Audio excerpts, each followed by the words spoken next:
Assalamualaikum warahmatullahi wabarakatuh.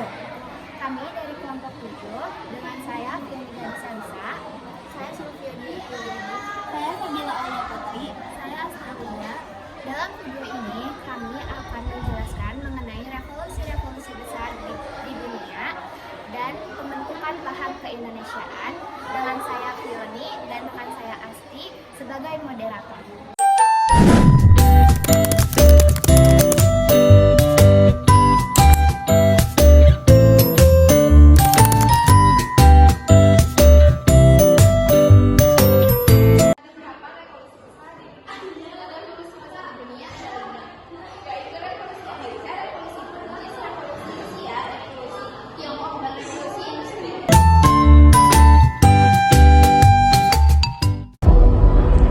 Pengertian revolusi. Revolusi adalah perubahan sosial dan politik yang terjadi secara cepat dan radikal, yang seringkali melibatkan kekerasan, konflik, dan perlawanan terhadap penguasa atau sistem yang ada. Revolusi biasanya dipicu oleh ketidakpuasan, keadilan, penindasan, atau krisis yang dialami oleh sebagian besar masyarakat. Revolusi juga dapat dipengaruhi oleh ideologi, agama, nasionalisme, atau aspirasi kemerdekaan. Dalam sejarah dunia, banyak revolusi-revolusi besar yang terjadi dan membawa dampak besar bagi perkembangan peradaban manusia. Beberapa revolusi besar tersebut yang pertama adalah revolusi Amerika pada tahun 1795 sampai 1983. Revolusi Amerika adalah perang kemerdekaan 13 koloni Amerika yang berada di bawah kekuasaan Britania Raya.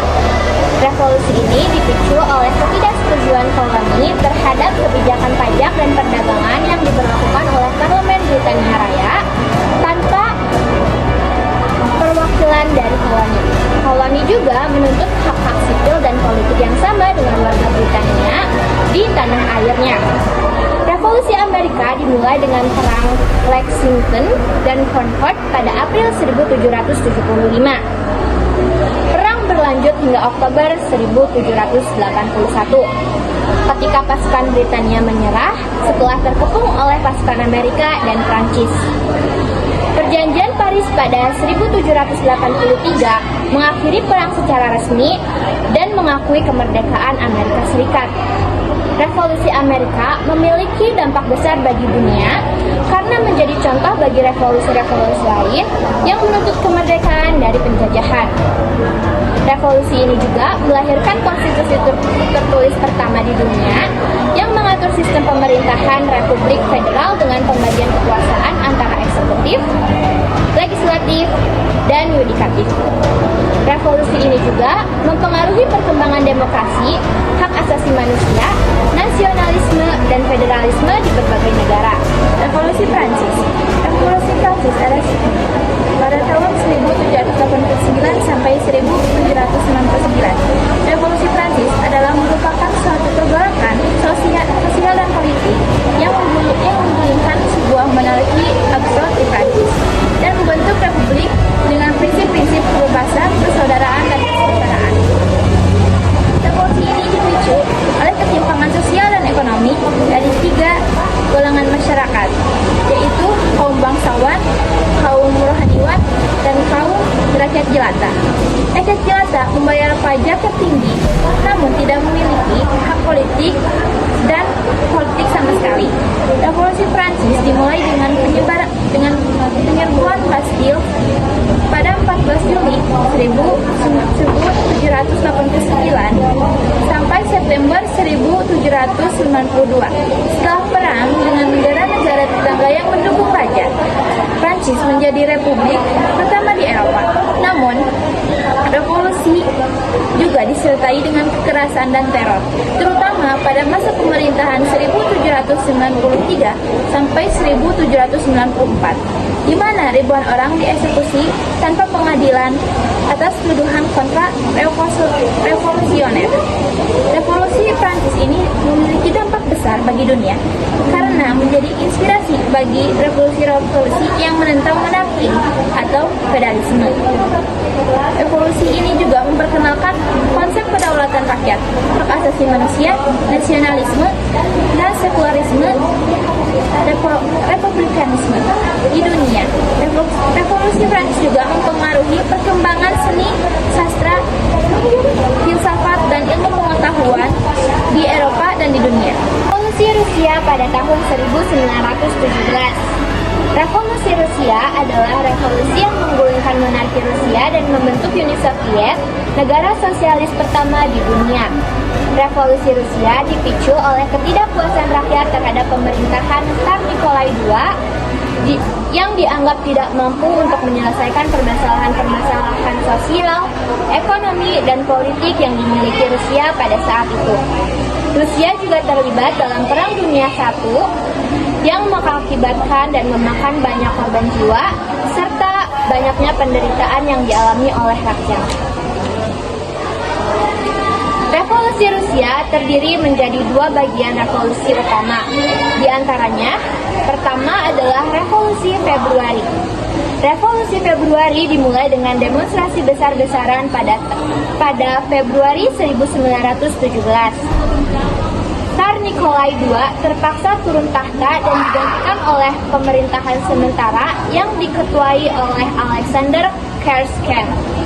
Namun, pemerintahan ini tidak dapat memenuhi tuntutan rakyat akan tanah, damai, dan roti. Revolusi Oktober dimulai dengan kudeta bersenjata yang dipimpin oleh Partai Bolshevik pada Oktober 1917 yang mengambil alih kekuasaan dari pemerintahan sementara. Partai Bolshevik mengumumkan pembentukan Republik Sosialis Federasi Soviet Rusia atau yang biasa disingkat sebagai RSFSR, yang kemudian menjadi bagian Uni Soviet pada tahun 1922. Revolusi Rusia memiliki dampak besar bagi dunia karena menjadi contoh bagi revolusi-revolusi lain yang berdasarkan ideologi sosialisme atau komunisme. Revolusi Rusia juga melahirkan Uni Soviet, negara adidaya yang bersaing dengan Amerika Serikat dalam Perang Dingin. Revolusi ini juga mempengaruhi perkembangan politik, ekonomi, sosial, budaya, dan militer di berbagai negara. Revolusi Tiongkok. Revolusi Tiongkok adalah revolusi yang mengakhiri kekaisaran Tiongkok yang telah berlangsung selama lebih dari 2000 tahun. Revolusi ini dipicu ketidakpuasan rakyat terhadap pemerintahan dinasti Qing, yang dimana dinasti Qing dianggap korupsi, lemah, dan tunduk kepada bangsa dan tunduk kepada kekuatan asing. Tiongkok juga mengalami kemunduran ekonomi dan teknologi akibat kekalahan dalam perang-perang melawan negara-negara Barat dan Jepang. Revolusi Tiongkok dimulai dengan pemberontakan Wuchang pada Oktober 1911. Pada Januari 1912, Sun Yat-sen, seorang pemimpin revolusioner dan nasionalis, mengumumkan pembentukan Republik Tiongkok sebagai negara modern pertama di Asia. Pada Februari 1912, Kaisar Puyi turun tahta secara resmi dan mengakhiri dinasti Qing. Revolusi Tiongkok memiliki dampak besar bagi dunia karena menjadi awal dari era republikanisme di Tiongkok dan Asia. Revolusi Tiongkok memiliki dampak besar bagi dunia karena menjadi dasar gerakan-gerakan nasionalis dan anti-imperialis di Asia dan Afrika. Revolusi ini juga mempengaruhi perkembangan sejarah, budaya, diplomasi di kawasan Asia Pasifik. Revolusi Industri pada tahun 1760 sampai 1840. Revolusi Industri adalah periode transformasi ekonomi dan teknologi yang terjadi di Eropa Barat dan Amerika Utara pada abad ke-18 dan 19. Revolusi ini ditandai oleh perubahan dari produksi berbasis pertanian dan kerajinan tangan menjadi produksi berbasis mesin dan pabrik. Revolusi ini juga ditandai oleh peningkatan perdagangan, transportasi, komunikasi, dan urbanisasi.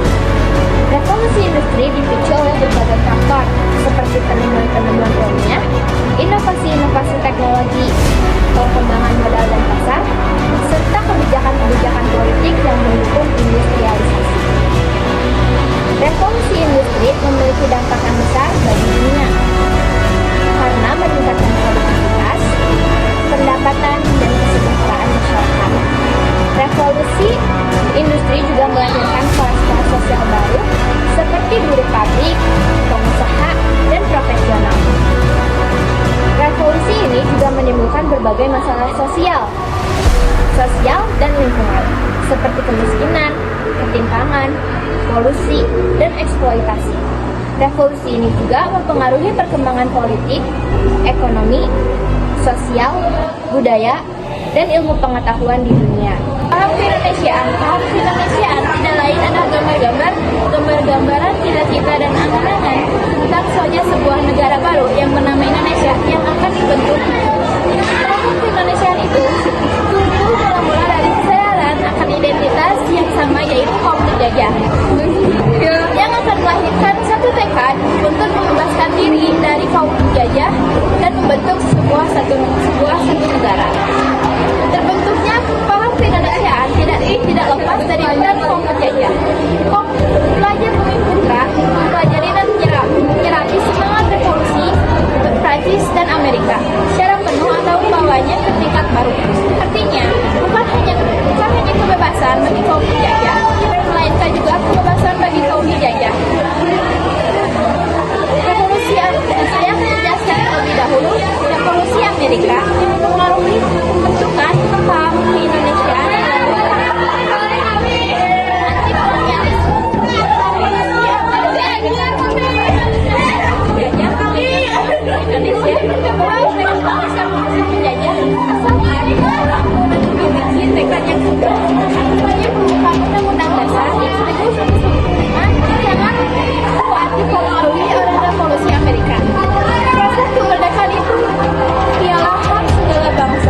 penjajahan di atas dunia harus dihapuskan karena tidak sesuai dengan kemanusiaan dan keadilan. Seruan dan keadilan sosial, demokrasi serta penegasan tujuan bernegara merupakan buah dari revolusi Amerika. Yang kedua ada republikanisme dan demokrasi. Republikanisme adalah pandangan bahwa republik merupakan bentuk pemerintahan terbaik. Dalam frasa republik terkandung gagasan dasar bahwasanya negara itu ada karena rakyat, tanpa rakyat negara mustahil ada. Karena itu negara merupakan bersama suatu bangsa, bukan milik perorangan. Gagasan republik juga menjadi prinsip demokrasi, yaitu bahwa pemerintah ini berasal dari rakyat, oleh rakyat, untuk rakyat. Tiga, ada hak asasi manusia atau HAM. Dalam salah satu bagian Deklarasi Kemerdekaan Amerika ditulis bahwa semua manusia diciptakan setara dan dianugerahkan hak-hak dasar yang sama, hak kebebasan, hak hidup, dan kebahagiaan yang tidak bisa dicabut oleh siapapun. Hak asasi tersebut dapat ditegakkan hanya jika suatu negara merupakan demokrasi. Artinya, pemerintahan dipilih dan diawasi oleh orang-orang yang mereka pilih, yang tidak lain adalah rakyat. Hal itu dinyatakan secara tegas bercabut Deklarasi Kemerdekaan Amerika. Dan untuk menjamin terjaganya hak-hak ini, pemerintah dibentuk dan kekuasaannya diperoleh atas persetujuan orang-orang yang diperintah. Demokrasi ini menginspirasi berbagai organisasi pergerakan yang memperjuangkan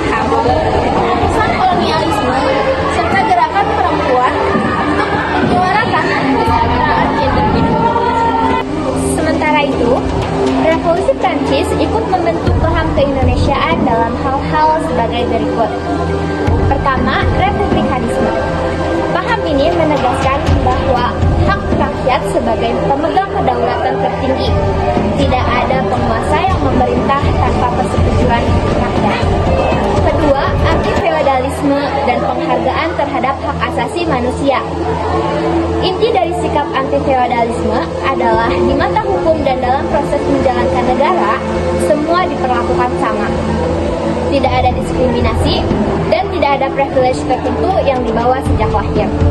Pernyataan hak-hak asasi manusia dan warga pada 27 Agustus 1789 yang menggarisbawahi bahwa tujuan negara yakni melindungi hak-hak kebebasan warga negara merupakan sumbangan besar revolusi Prancis. Yang ketiga adalah nasionalisme. Semangat nasionalisme yang digaungkan Napoleon Bonaparte bergaung hingga ke negara-negara jajahan. Bagi bangsa-bangsa terjajah, rasa bangga dan cinta tanah air atau nasionalisme pasti akan melahirkan tekad untuk memperjuangkan kemerdekaan, kemudian bangkit membangun bangsa. Sementara, revolusi Rusia bagi Indonesia adalah berkembangnya Partai Komunis Indonesia atau biasa disingkat sebagai PKI. Cikal bakal PKI adalah Indisch Social Democratische Vereniging atau biasa disingkat sebagai ISDV yang didirikan oleh Hans Mifflin pada 1914.